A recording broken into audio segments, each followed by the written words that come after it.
Any health-related information on the following show provides general information only. Content presented on any show by any host or guest should not be substituted for a doctor's advice. Always consult your physician before beginning any new diet, exercise, or treatment program.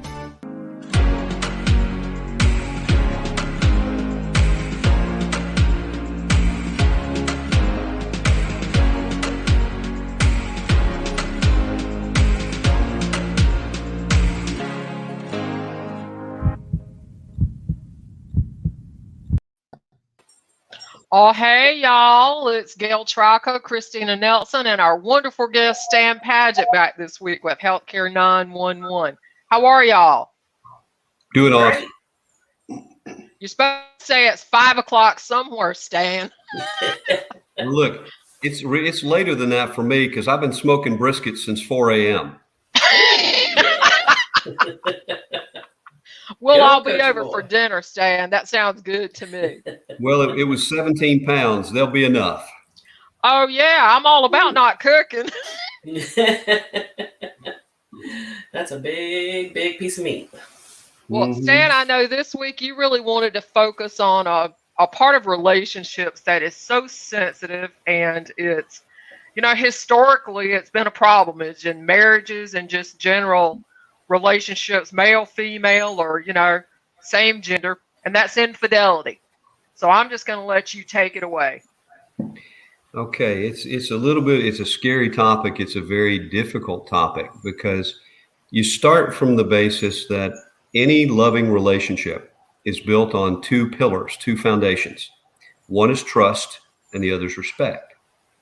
And there is no more fundamental breach of trust of another human being than to be unfaithful to them. Now, frankly, it was a pandemic before the pandemic. There's a different state of our culture from the time I was growing up till now. I've been grown for a long, long, long time now. My grandchildren tell me that I knew dirt when it was still rocks. But what we've got is we now have a society that has the view largely that sex outside of marriage is no big deal. It's normal. It has in fact become the rule rather than the exception. And monogamy has become the exception rather than the rule. The problem is that relationships don't function in a healthy way without it, without that faithfulness. And you see that in the divorce statistics. Divorce was rare 60 years ago. Divorce is the rule now. I actually interviewed a lady once in an ecclesiastical capacity, and I'd never met her before. She walked in to see me, and the first thing out of her mouth was, "President, you need to find me a husband." I said, "Excuse me?" "Okay, well, sit down, let's talk." Well, it turns out she had been divorced 5 times, but none of them were her fault. Can you begin to see the problem? Yeah. That just doesn't work. But that is sort of the extreme example. I mean, Liz Taylor being even more extreme, that we treat marriage almost like a takeout meal from McDonald's. We chew it up and we throw away all the rest. Right. Flavor of the week. Great analogy, Chris. Mm-hmm. And, it's so contrary to the cultural, I'm trying to write the right word, the culture we built up around weddings. Mm-hmm. When you think about what a wedding is, in first marriage at least, let's kind of put aside the second and third and fourth ones. There's this massive buildup, this massive expenditure of time, money, energy, planning a wedding, a one-day event. There is no time spent, no time, no money, no energy planning a marriage that's supposed to last for the rest of your lives. We have it fundamentally goofed up. We've taken what I consider to be the sacred part of a wedding, which is simply the vows that you make to each other, the promises that you make to another human being to love, honor, care for them, be there for them, good times, bad times, sickness and health, all the traditional words. That part of a wedding takes what? 5 minutes? Maybe? Yeah. How many months of buildup and money get spent to basically disguise the one little piece that's sacred and Right. to minimize it? You know, and then one of my other favorites is the bachelor and bachelorette parties. Think about what that is. Instead of a celebration of getting married, of being able to spend your life with somebody that you love and care about, that is essentially a message of you're about to get hooked with a ball and chain. We need to go out and have a real blowout one last time. How many marriages get destroyed by what happens at the bachelorette parties? Right. That's an insane tradition. It's completely backwards. So we built a culture around stuff that basically minimizes sexual fidelity, and not just sexual fidelity, emotional fidelity. Yeah. Chris, that one hit home for you. Yeah. Been there. You know, the physical fidelity is finally it's sort of the consummation of the emotional fidelity in many cases, the infidelity. You've allowed a relationship to form that is inappropriate. And it's a little bit like the old story about how do you boil a frog?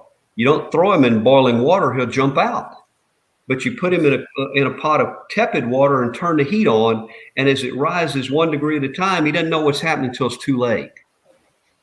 That's how the one night stand is a one night stand, but the affair often, and in fact almost inevitably, starts with emotional infidelity. It's little things. It's the glance, the flirty look, the flip of the hair, the hey, let's have lunch.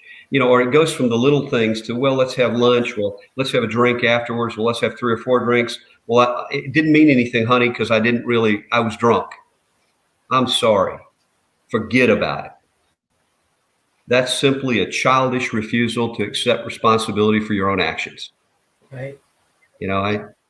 I had one man that I was working with at one point, and he's telling me that his wife had gone to a party that he had not wanted her to go to. It was a work-related thing. He had not wanted her to go. She wanted to go anyway. He said, while she was there, I got a bad feeling. I called. I said, please come home. She didn't come home. She ended up in a bedroom with one of the other guys there. And I said, I said, do you want to save the marriage? He said, yes, I love her. I want to save the marriage. I said, okay. If I ask her why she cheated, what's she going to say? He said, well, she's going to say that and I said, stop. Right. If she is trying to lay any part of this on you, she hasn't accepted responsibility. You didn't stand there in that room, tell her to take off her panties and get in bed with somebody else. Right. She made that choice. And until she owns that choice 100%, there is nothing to fix.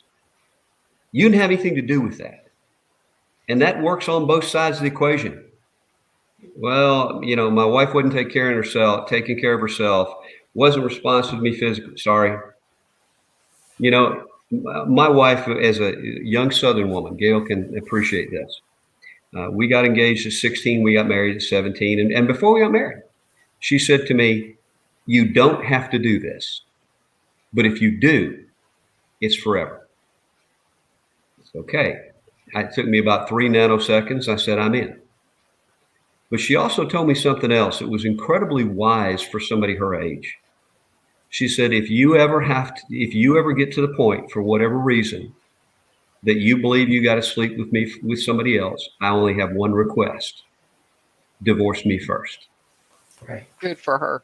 And I thought, right. That's dead on. That's at least a minimal level of respect that you're showing your partner.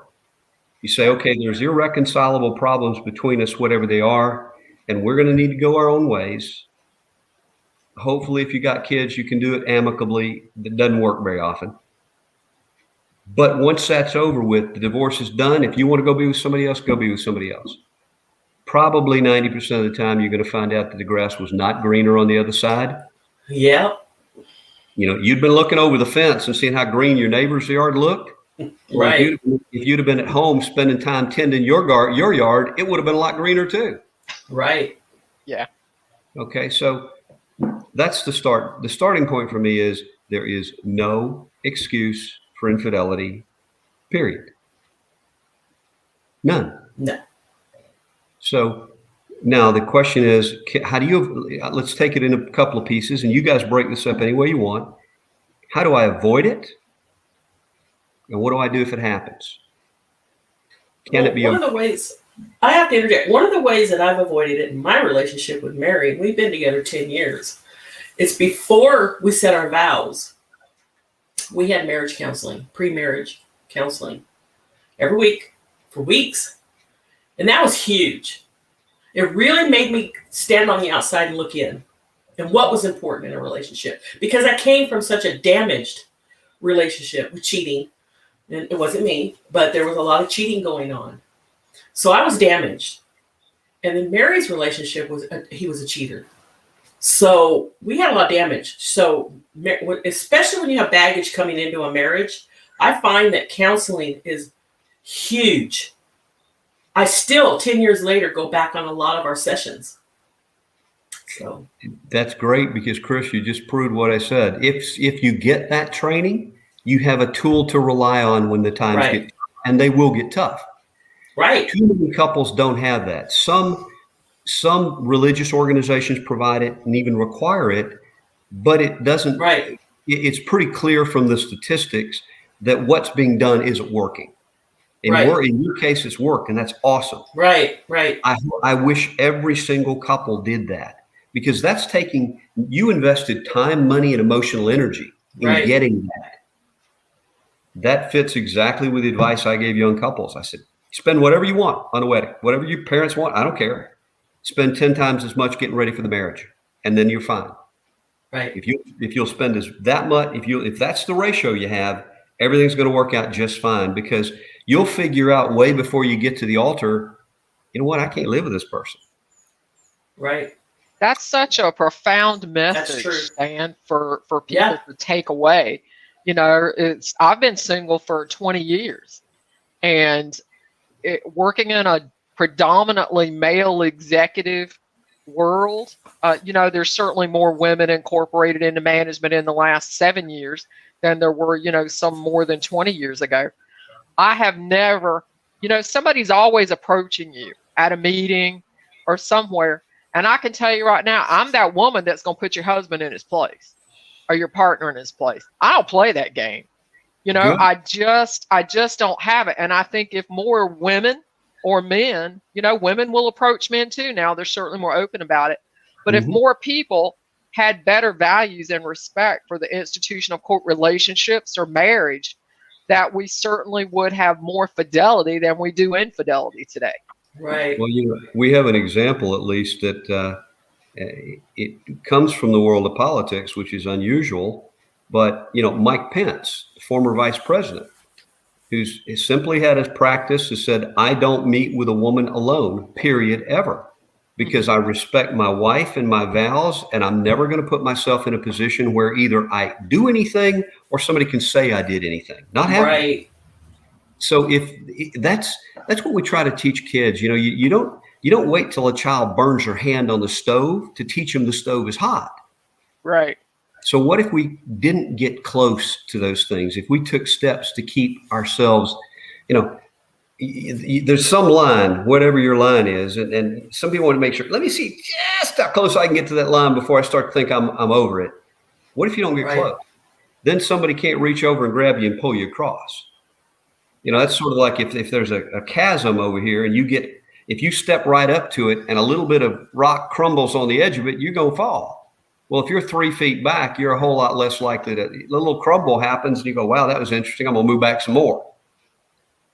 but it's different.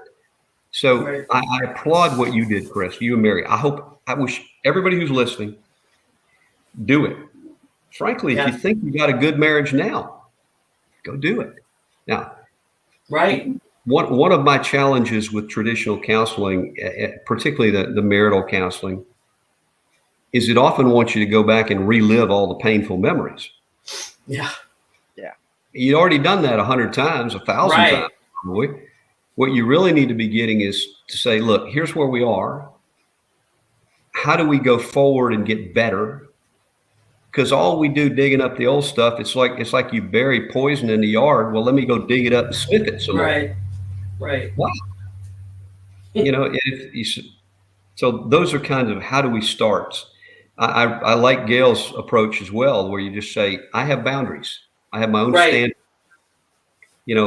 One of the things I tried to teach my teenage kids was, if you make a decision now, you're not going to drink, or you're not going to have, you're not going to do pot, or you're not going to have premarital sex. It's a whole lot easier to make that decision now than in the back seat.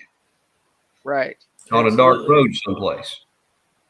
You don't let yourself get to that point if you've already made the decision and you're remaining in control of your faculties. So one of the great ills of our day is the number of ways we can dull our own senses and in fact avoid our own boundaries. Alcohol, drugs, I'm sure there's a plethora of things I haven't even heard of, and that's Gail probably has from being in her field. You got to make a decision to keep your wits about you and your own faculties intact. I think the internet provides just an open door for corruption. So many infidelity websites, ashleymadison.com, adultfriendfinder.com. There's probably a million of them out there that I don't know about, but those two are certainly in the media. Well, isn't Tinder supposed to be one of them where you? I don't know, Stan. That might Tinder. I don't know. A lot. I don't have Tinder. I can promise you, but I just you hear those things on the world. But you're right. I personally know a woman, and there's several actually that their morals are out the door, but they want to hunt down married men, and they don't want to marry them. They don't want the baggage. They just want sex and money, sugar daddy kind of thing, and that's what they do. Might need just a job, is what I said. My advice to them. They live off these men, and it's really, really sad. It's the morals of the country. It's look at the shows on TV. You have 90 Day Fiance, several shows, teen pregnancies, but that all is more immoral type situation. So we see these and it's shoved down our throat every day. Social media, on TV. So the country is becoming more and more immoral when it comes to, especially your relationships. It's just frivolous. I'll tell you, it's and we've had the experience of being told that oral sex isn't sex on a national stage. Right. I had it's been 4 or 5 years ago now, probably very shocking conversation with a friend of mine who had 2 teenage sons. They were good-looking boys, athletic, smart. They had it all going. And both very focused on their athletics. They just weren't interested in girlfriends or in getting sidetracked, or certainly not in having, 16-year-old girl pregnant somewhere. Right. And he said, Stan, the stuff that these girls will walk up to the boys and say, they flat out offer them sex all the time. They do to my sons at the age they're at now. Yeah. It's I don't know what's happened, and it's rapid, and it's just getting worse. But see that, let's take that and let's put that back into the context of, if everybody's on board for the one night stand, that's the one night stand. It is what it is. But if you're in a relationship that is supposed to be a committed relationship, that's off limits. And I said, well, we'll have an open relationship. Okay. And I've seen the polyamory, I don't even know the words that apply to them, but where one woman, multiple men, multiple women, one man. Right. And, we're going to have a great relationship. Wait a second. Let me see if I got this right. If we take 2 imperfect human beings and we put them together in a committed relationship, the statistics that over 50% of them are going to get divorced anyway, because they couldn't figure out how to get along. And we're now going to throw a third imperfect person into here. And we're going to say that doesn't magnify the jealousy, the annoyances, the aggravations, that somehow our odds of having a successful relationship go from slim to none. Absolutely. I have to interject. There's a show on TV, and you've all heard of it, Sister Wives. And he has 4 wives. Well, now they've been together for years. They've got 18 kids, but their marriages are all falling apart. And they talk about it on the show. I do watch the show because it's very interesting to see how they live their lives. Do you know that every one of them is because of jealousy? And they're probably not going to last much longer, the 4 wives, with this one man. Jealousy. Well, good grief. Well, hello? How do you not do that? And just we're human. The thought of more than one woman having my name on a credit card is horrifying. Right? I don't know how he affords it. And they live very lavishly. Yeah, but they're probably in debt, crazy. Chris. Yeah, unless I'm sure the show pays very well. Yeah. It has to. They've been on air for 19 years, I think, their show. But they're falling apart. And we all of us as watchers knew this was going to happen. It was a train wreck waiting to happen. Well, and but that's unfortunately, they're at that point. Any relationship in which there becomes a third wheel, right? Infidelity is a train wreck looking for a place to happen. Now, it is. So let's go back to how we try and help people avoid it. Number one is you got to start out with a partner. Let me back up to sort of the very beginning. If you were the other man or the other woman and caused that your partner to be unfaithful to their prior spouse, that's how you found them. What makes you think they're going to be any different with you? Thank you. My words exactly, but yours are better. Right. But true. Yeah. You know, I'm sorry. You lay down with dogs, you get fleas. That's how it works. And so I used to tell you know people that same thing in a different way and say, look, if ultimately you don't want your husband or wife to be in bars, don't go to bars looking for a husband or wife. Right. You know, that's where you meet them. You already know that's their social hangout. That's what they do. Yeah. You need to find something else that you're going to be comfortable with them doing after you're married and go look there. Right. Or change how you look. Number one, you can't be a cheat. You can't facilitate somebody else's cheating and then think they're going to be faithful to you. Right. That's delusional. It's just delusional. And I don't care what the story is about why they were being unfaithful to their prior spouse. Oh, he or she was this or that or the other. Sorry. You didn't have any respect to divorce them or separate from the relationship before. Why would I believe you're going to do that, have that much any more respect for me than you have for them? So forget the delusional approach. Let's assume that you started out, you did have the discussion. You agreed and committed that you were going to be physically and emotionally faithful to your partner. Now, how do you try to protect that on an ongoing basis? That goes back to those things we talked about last time. That's your communication, your commitment, the questions you ask each other, the little things you do. And you remember my sticky note example? Yeah. Yeah. Okay, I want to give you an update to the sticky note example. You got to do it 30 days in a row, which means if you skip a day, you start back at 1. You don't get to say, oh, I missed a day, but I'm on day 10. Now I'm on day 11. Nope. You skip a day, you're on day 1 again. Right. 30 days in a row. It might take some people a year to get 30 days in a row. That's okay. It's 30 days in a row. So that's a great audience challenge. Let us know how many people have done that for 30 days and what the results were. Was there a change in the relationship? An improvement? Yeah, I think it will be startling to people. They'll go, you know, they'll see a change in their partner and they're going, wait a minute, I don't believe this either. Well, they didn't believe you first. You didn't believe that. Okay, well, let's just see what happens if you're diligent, if you're faithful at it. But there's other things. Mary does a ritual every day before work. She has to go in the other bathroom, get ready for work. She's done this big mirror. So before she gets ready, I put one on the mirror. I love who you are. Have a great day. You can just think about me. I love you. Little notes like that. Perfect. Now, I've missed a few days, so I have to go back to day 1, I guess. But let me tell you, she remembers these notes, and she loves them. That's a great story, Chris. That's simple. And how expensive is sticky pad? Like 25 cents? Yeah, right. We call these marriage Band-Aids. I'll stick one right on my head, right here. Yeah, I mean, so you start with something like that, but let's talk about one of, the four big issues that you always deal with are sex, money, children, religion. Let's just deal with the hard one because we're talking about infidelity. Let's deal with sex. Yeah. It is normal that one partner has a higher sex drive than the other. Absolutely. It just happens. And it's also normal as people, you go through the different phases and stages of life and relationship and aging, that both desire and inclination and interest all vary. It's not like you start out here and you stay here for 50 years. It just doesn't quite work that way. And men and women's hormones work differently. So all of that stuff plays into it.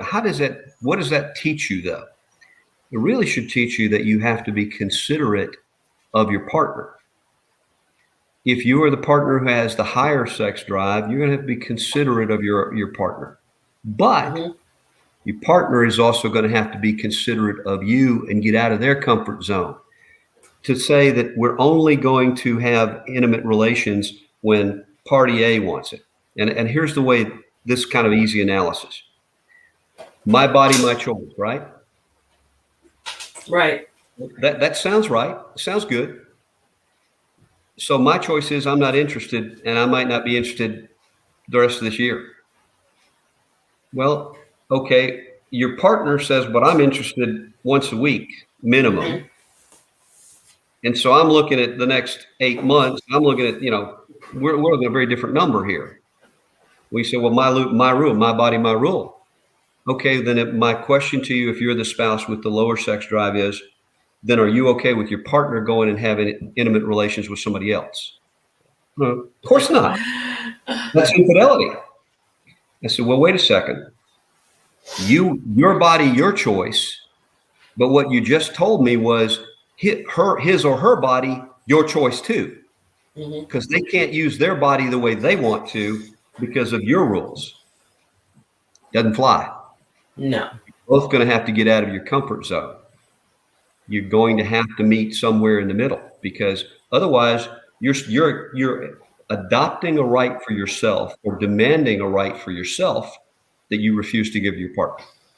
I want to interject a little healthcare tip here. As we age, certainly hormone levels change. There are medical treatments on the market. You need to see a physician to get them. I use bioidentical hormone replacement therapy. I've been on it since I was 50. Keeps me from being crazy. It probably keeps me from being, it makes me hormonally balanced. I see a physician every 4 months. They see men and women. You can Google it. You can find one in your area.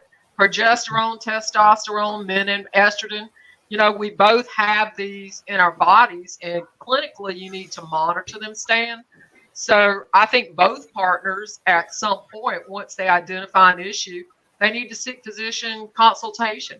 That can fix this, at least that part of a relationship. And then that's great information on the healthcare 911 line. You're absolutely right. Those things are out there. But let's go back to the younger ages. They're wild. Let's think about this. From the time you're about 15 to at least the time you're 25, both of you are drowning in a sea of hormones. Right. And it comes in waves. Looks like you're off of off the north shore of Oahu. You're getting pounded by 50-foot waves. Okay, well, those things do moderate over time, and Gail could talk about that. But all it means is you got to be considerate, and you've got to say, okay, it can't just be my way or the highway, because a lot of times they're going to pick the highway, and it's not an unreasonable choice. If you're particularly way out on one extreme and they're way out on the other extreme, maybe that's just a decision. You're fundamentally not compatible if you're not both willing to compromise. But again, make that choice before you go commit the physical act.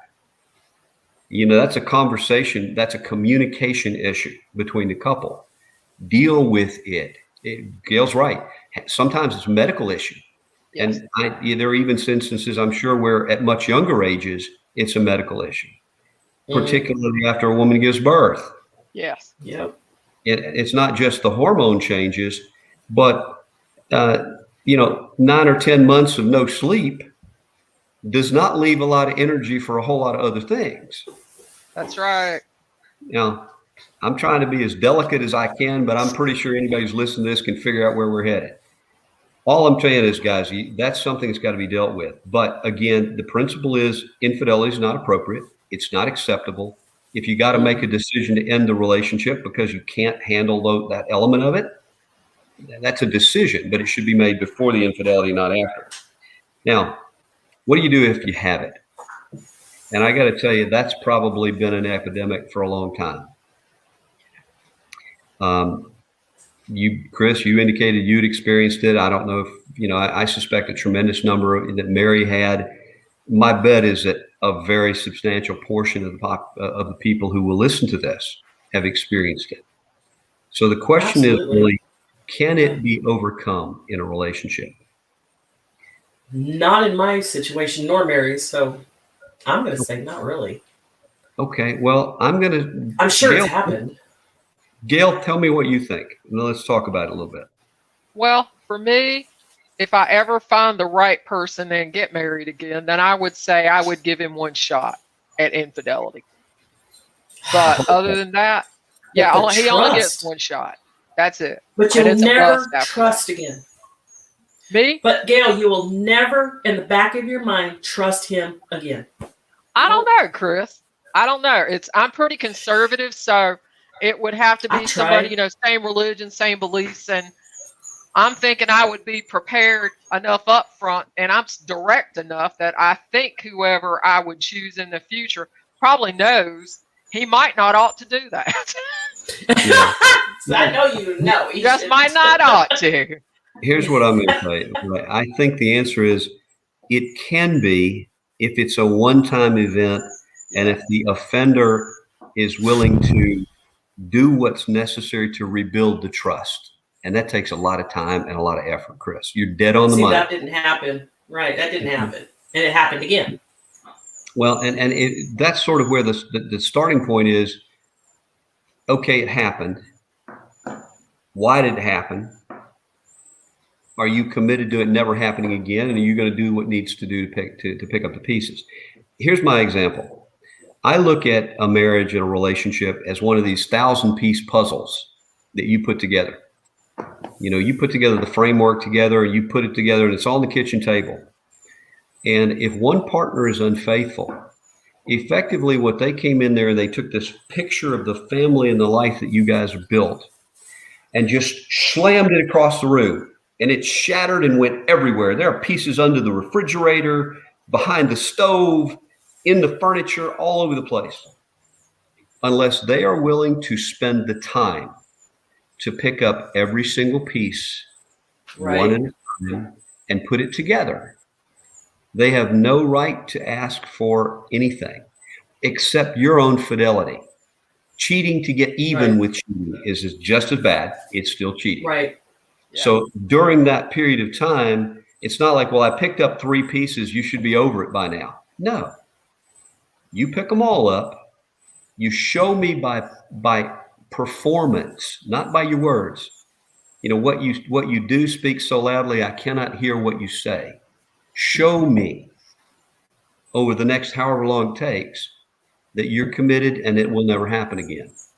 And then you find out, are you in a position to open up and risk that hurt again? Because that's I really can't imagine much people hurt than that. It's painful. Chris, would you, if you're willing, would you share what it felt like when you learned for the first time that your husband had cheated? Well, actually, it was my first wife. I worked in a warehouse. I was a manager for many years in warehousing. I always worked a lot of hours, and I came home one day early. And I'll walk you through it real quick. I came home one day, never came home early, ever. The warehouse electricity shut down. We just went home, whatever. I walked in the door and, I asked my spouse, hey, I'm home. Her car's here. I went back into the bedroom and she was in bed with her ex. And they were going at it pretty good. And it absolutely devastated me. It threw me to the ground. literally knocked the knees out from under me. I've never had anything hurt me so bad in my entire life.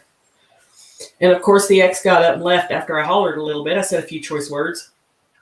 And so my ex sat there and we talked about it. And she blamed me, of course, like you said, the blame game. And I'm like, really?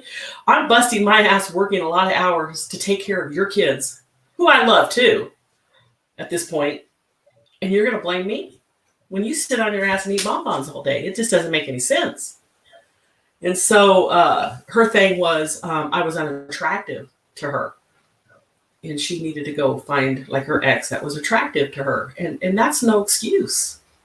No. And I was devastated, but we decided, okay, we're going to try to make this work. Well, always, like I told Gail a little while ago, in the back of my mind, I had that mistrust. Because she would never own up to what she did, take her own excuse. She used me as an excuse, which is wrong. Yeah.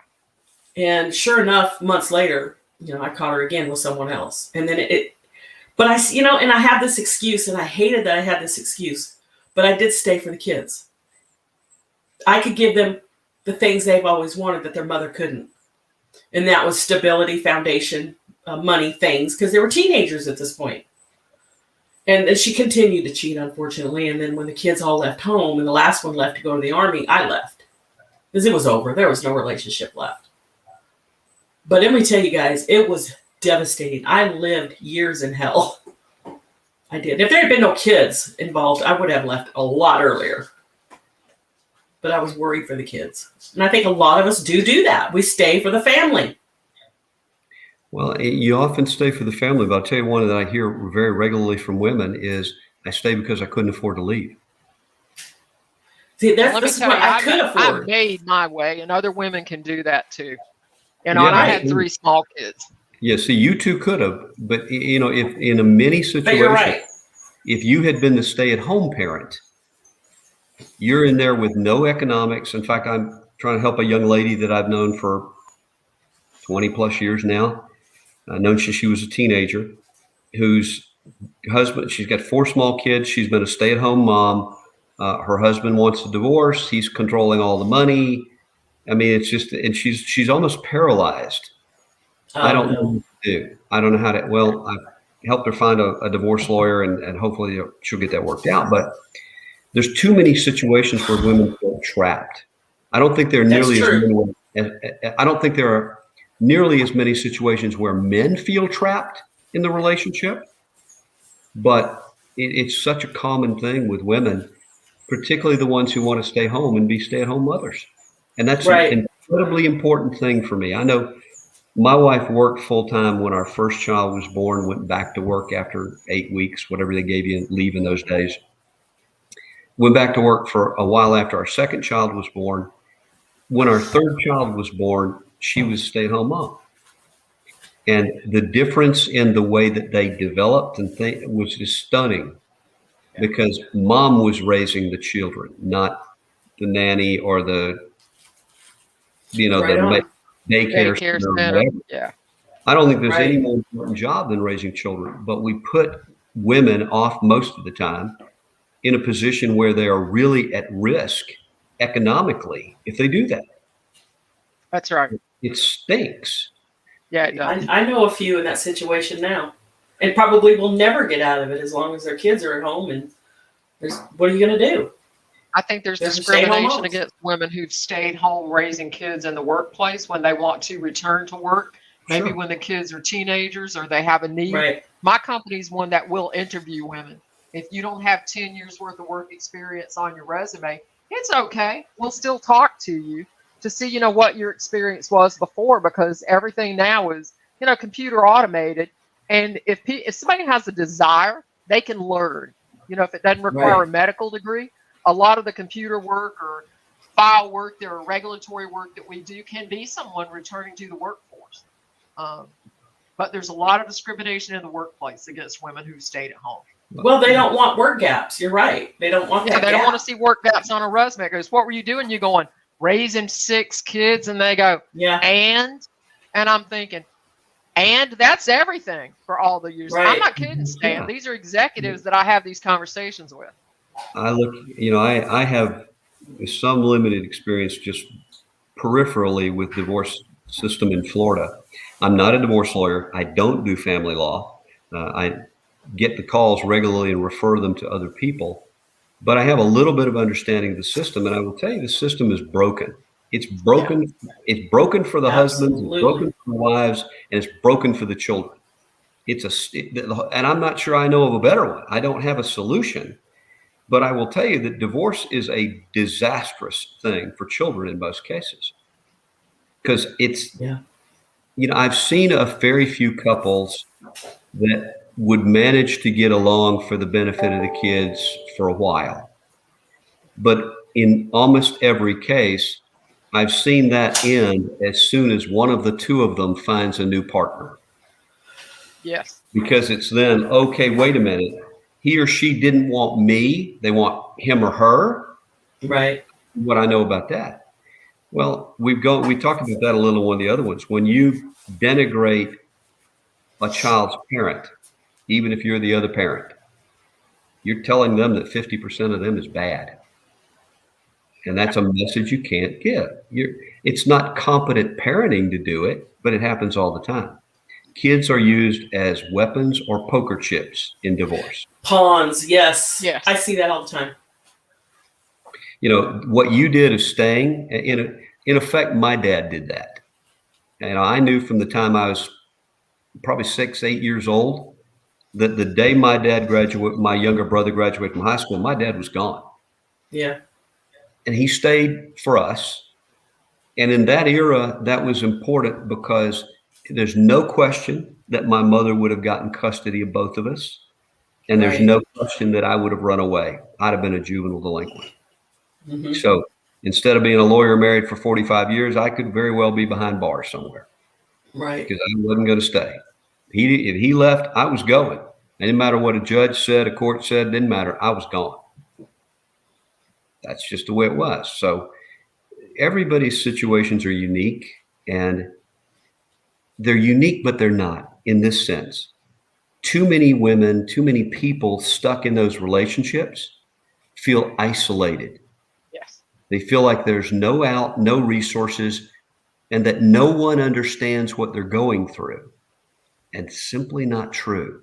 There are resources, there are options, and there are a lot of people who know what you're going through because more than 50% of the population has already gone through it. Right. So you just got to find a mentor. What do you do in business? You find a mentor, right? You find a mentor. Now, if you're a woman, it's not to find a man haters club and join it. If you're a man, it's not to find a woman bashing club and join it. And I've seen that happen as well. That's not helpful. Because what you're not doing, while you may be feeling like you're providing some emotional support now, you're not setting them up for future success. If you had gotten completely jaundiced by what your first wife did, would you have ever found Mary? No. Okay. And there's a risk to that kind of what starts out with probably good intentions. Right. But turns into something very destructive. There's an old, I think one of the old cartoons years ago that said, well, the women said we belong to a darning club, but we tend to darn more husbands than socks. Right. Yeah. I like that. Yeah. I had a secretary one time that asked me, she said, why are men like parking spaces? What? She said, the good ones are all taken and the rest are handicapped. Well, she's right about that. That's the point. She's not. There are great guys. At our age. Huh? At our age, that's absolutely true. Well, you know what? The challenge is a lot of the good guys, they get kicked to the curb, or they have spouses who cheat on them. Yeah. Right. Why aren't you married anymore? Well, I'm a widower.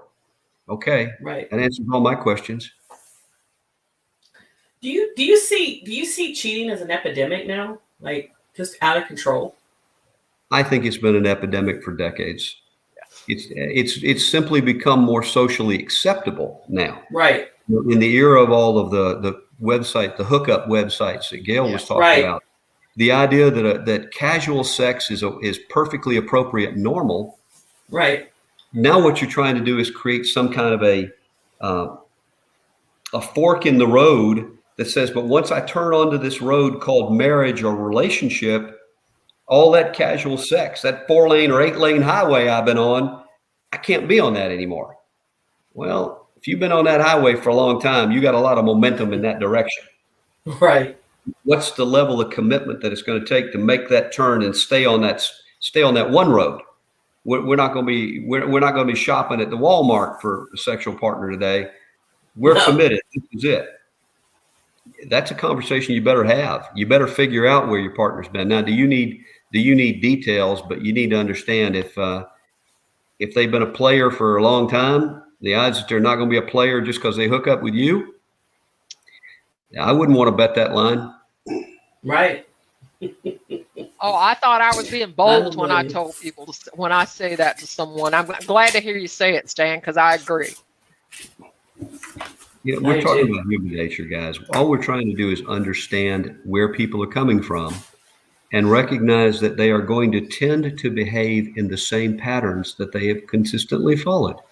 Yes. That's why we talked about show me. Don't tell me. Don't tell me what you're going to do. Show me. And that also means in forming a relationship, in getting emotionally committed, you need to take the time to make sure that they've shown you that anything you find objectionable has really been addressed. The 90-day wonder, all you're going to do is wonder. Right. Stan, share with the audience the discount that you brought last week so they can find it on your website. Okay. I built a course called the Diamond Relationship Formula because, diamonds are forever and marriages should be too. It is on the web, on the Relationship Magic Academy site. It's $2,497. For Gail, I have discounted it and this is going to be up until midnight next Friday, and it will go away. It will not be at this price ever again. It is $297 for the entire course. You go in, enter the word Gail, Gail, in the checkout box, and it will discount it to that price for you. And you get everything there is. There's nothing held back. But it's only good till midnight, Friday, the 30th of April. And the name of the course again? It's called the Diamond Relationship Formula. I think that's something everybody that's in a relationship should invest in. But Stan, I've known you when we were at Harvard speaking in Boston and had the opportunity to know you for several years now. I think you work relationship magic, and I love being able to observe a successful marriage. It's had a positive impact on me and my outlook. So I have to thank you and Linda both for that. Me too. Stan, tell people how they can reach you directly if they have questions or interested in counseling. They can go to stan360.com, and it has connections. There's on the right-hand side, there's a tab at the bottom that says connect. You can go on and you can book a 15-minute session. We can talk and just get acquainted. Chris, how can folks reach you? Go to Facebook, social media, and go to Justice for FOR, Justice for Marion. Message me, and I will definitely help you guys out in any way I can. I'm Gail Tralco. You can reach me, Gail, at medicalbill911.com. I have a Facebook page. It's a business page, Gail Tralco. This show airs live on it. You can find me on YouTube. If you just type my name in Google, I'm going to show up. So you can always reach out to us. We're there to support you. Stan Padgett has the skills to walk you through relationship issues. I've known him for several years now, and I will give Stan my personal endorsement, and I don't endorse a lot of people. Stan has that confidence, and, if I ever run into that, I think I might want to entertain getting married again. I'm going to call Stan up, and we're going to do pre-marriage counseling with him. Because, if I do it again, it's going to have to be the right one. It's going to have to work. I want to tell you, it's been a pleasure and a privilege to talk with both of you. Well, we want to have you back again, Stan. Let us know when you want to come back again. Next week, folks, we're going to have a fun show. We're going to start changing and talk about our mental health and how connecting with the outdoors. And running away on a Jeep Renegade with big tires might bring some happiness into a relationship. So it does take a different tune next week. I do not own a Jeep. I think the tires are too big. But we're going to have an audience for you, and I think it'll be a lot of fun. Stan, we can't thank you enough, and thank you for the promo that given to the audience. Again, that's Relationship Academy, relationshipmagicacademy.com. Stan's giving you the discount code of Gail. And we thank you for listening to us. We're thankful to our healthcare workers out in Guatemala who tune in every Friday and listen to us while they're working in their clinical areas. We've got a big audience in 2 different cities, Stan. So, Good. I don't know how they found us, but they did. Hi, hey Guatemala. Peace. Oh, I love Guatemala. Oh, hey Guatemala. And pretty soon it's going to be Friday at 5 o'clock somewhere. And we know that I wasn't this happy all week until 5 o'clock last week. So it's my day of the week, Stan. Good for you. Yes, have a great weekend. Talk soon. Thank you, Stan. You too. Thanks. We'll see all of y'all next week on Healthcare 911.